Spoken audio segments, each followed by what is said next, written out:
リコさん、私とクマちゃん、乾杯ですね。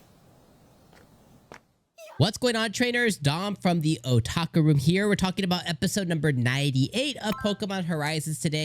And there is no arguing here, my friends. This was a filler episode. Now, this was an episode that was all about the reunion with Murdoch and his chubby wubby freaking Lycanroc. I love Mr. Chubby Wubby Lycanroc. But regardless, this was 100% a filler. The good things that it did is it did instill kind of hope back into Murdoch, where he's definitely going to rejoin the children at a different point for sure, with the positivity and the encouragement from Katy.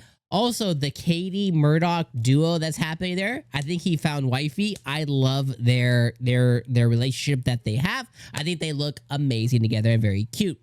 And this also did kind of spur them to then go and find Orlo, whatever, the mechanic lady.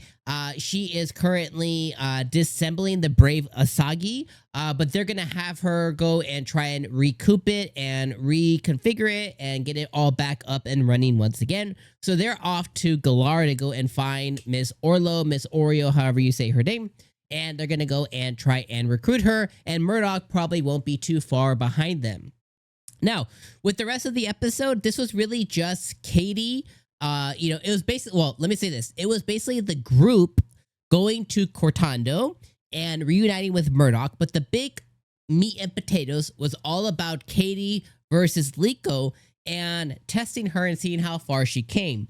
Now, she also wanted to fight Pagago, or she wanted to fight Terapagos, as opposed to any of the other Liko's Pokemon, and it showed that Pagago and Liko's relationship has increased, as well as her trainer abilities. She was able to overcome the Ursaring, which is Katy's, Teddy Ursa that evolved. She was able to overcome the Ursaring even after they terrestrialized by using smart strategy with Terapagos, using the terrestrialization move that she had, and was able to overcome the Ursaring. So it shows off Liko's growth as a trainer, and her relationship with Terapagos as a Pokemon from a trainer's perspective, as opposed to just it being this mythical Pokemon that she just kind of has, tugging and rugging around with her and lugging around with her all the time. So I really love the episode for that. But overall, that's all that happened this episode. The only other really funny moment was the fact that Urito basically thought Dot was a boy the whole time. And when Murdoch says, "Oh, this is my niece," he puts it together that, "Oh, I was holding hands with her." And he's like, "Oh my God." And he immediately realizes, "Oh, she's a girl, not a boy."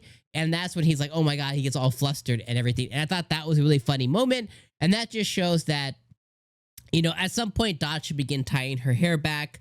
Because, the way she has her look, she just looks like she looks like a boy. So I think if she just kind of puts her hair back, when she gets all serious, that's when she really has those, I guess, I don't know, what do you call it, feminine looks or whatever. All she really needs to do is just show her face, and you can see that she's obviously a girl. So that's all I wanted to say there. But I thought that was a really fun and funny moment of this episode. But yeah, I think this episode was cute. I think it was a 7 out of 10, but it definitely was a filler episode. Just kind of had us get through Murdoch, get him remotivated, and then get them to Orlo, however you say her name, the mechanic lady, so we can get the brave Asagi back up and running as the group now heads into Galar.